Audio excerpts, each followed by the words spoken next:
La tendance est toujours dans le vert à la Bourse de Paris à la mi-journée, alors que les investisseurs auront les yeux scrutés vers les États-Unis dès le début d'après-midi. Du côté des rendements obligataires tout d'abord, ceux-ci restent stables depuis hier, alors que le Trésor américain a émis 58 milliards de dollars de bons du Trésor à 3 ans. Une émission bien accueillie par le marché avec un taux de couverture au plus haut depuis juin 2018. Deux autres devraient suivre cette semaine sur des obligations à 10 ans et à 30 ans pour un montant total de 120 milliards de dollars en comptant les obligations émises hier. Dans ce contexte, le taux à 10 ans est aux alentours des 1,55% à la mi-journée, tandis que le taux à 30 ans est lui aux alentours des 2,27%. Une accalmie après les hausses récentes sur fond de crainte inflationniste de la part des investisseurs, en lien entre autres avec les perspectives de reprise économique qu'ouvre le plan de relance proposé par Joe Biden.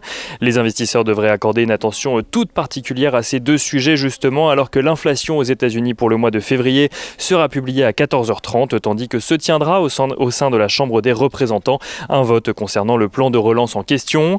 Ce vote dont les modalités ont été définies et voté hier par cette même Chambre des représentants concernera un vote de réconciliation budgétaire.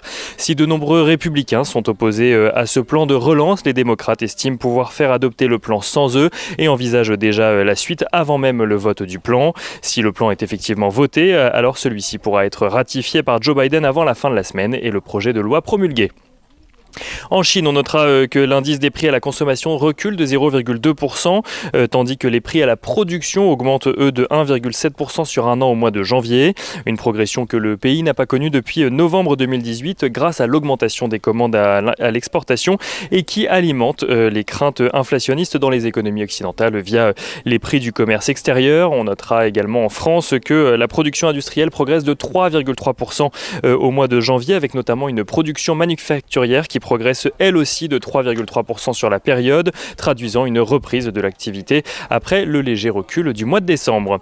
Du côté des valeurs à suivre aujourd'hui à la Bourse de Paris, Bouygues annonce céder 12 millions d'actions Alstom au prix de 41,65 € par action dans le cadre d'un placement auprès d'investisseurs qualifiés. Une cession qui représente 3,23% du capital d'Alstom. Bouygues compte tout de même conserver 3,12% du capital. Morel & Prom fait état de son côté d'une perte de 592 millions de dollars en 2020, alors que l'entreprise avait réalisé un bénéfice de 35 millions de dollars un an plus tôt.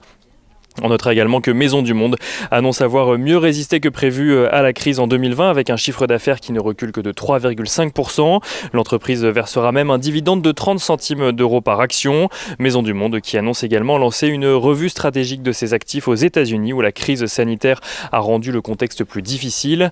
Et à l'international, on notera que Adidas prévoit un rebond de ses ventes en 2021 avec une activité qui devrait particulièrement se redresser en Chine mais de manière plus générale en Asie ainsi qu'en Amérique du Sud.